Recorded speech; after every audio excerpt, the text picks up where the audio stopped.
The Ziphites went to Saul at Gibeah and said, "Is not David hiding on the hill of Hakilah, which faces Jeshimon?" So Saul went down to the desert of Ziph with his 3,000 chosen men of Israel to search there for David. Saul made his camp beside the road on the hill of Hakilah facing Jeshimon, but David stayed in the desert. When he saw that Saul had followed him there, he sent out scouts and learned that Saul had definitely arrived. Then David set out and went to the place where Saul had camped. He saw where Saul and Abner, son of Ner, the commander of the army, had lain down. Saul was lying inside the camp with the army encamped around him. David then asked Ahimelech the Hittite and Abishai, son of Zeruiah, Joab's brother, "Who will go down into the camp with me to Saul?" "I will go with you," said Abishai. So David and Abishai went to the army by night, and there was Saul, lying asleep inside the camp with his spear struck in the ground near his head. Abner and the soldiers were lying around him. Abishai said to David, "Today God has delivered your enemy into your hands. Now let me pin him to the ground. With one thrust of my spear, I won't strike him twice." But David said to Abishai, "Don't destroy him. Who can lay a hand on the Lord's anointed and be guiltless?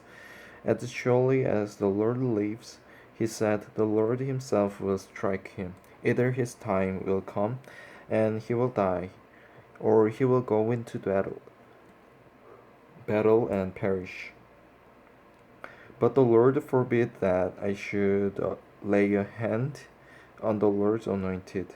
Now get the spear and water jug that are near his head, and let's go." So David took the spear and water jug near Saul's head, and they left. No one saw or knew about it, nor did anyone wake up. They were all sleeping because the Lord had put them into a deep sleep. Then David crossed over to the other side and stood on top of the hill some distance away. There was a wide space between them. He called out to the army and to Abner, son of Ner, "Aren't you going to answer me, Abner?" Abner replied, "Who are you who calls to the king?" David said, "You're a man, aren't you? And who is like you in Israel? Why didn't you guard your lord the king? Someone came to destroy your lord the king. What you have done is not good. As surely as the Lord lives, you and your men deserve to die. Because you did not guard your master, the Lord's anointed. Look around you. Where all the king's spear and water jug that were near his head." Saul recognized David's voice and said, "Is that your voice, David, my son?" David replied, "Yes, it is, my lord the king." And he added, "Why is my lord pursuing his servant? What have I done? And what wrong am I guilty of? Now let my lord king listen to his servant's words. If the Lord has incited you against me, then may he accept an offering. And if, however, men have done it, may they be cursed before the Lord. They have now driven me from my share in the Lord's inheritance, and have said, 'Go serve other gods.' Now do not let my blood fall to the ground far from the presence of the Lord. The king of Israel has come out to look for a flea, as one hunts a partridge in the mountains.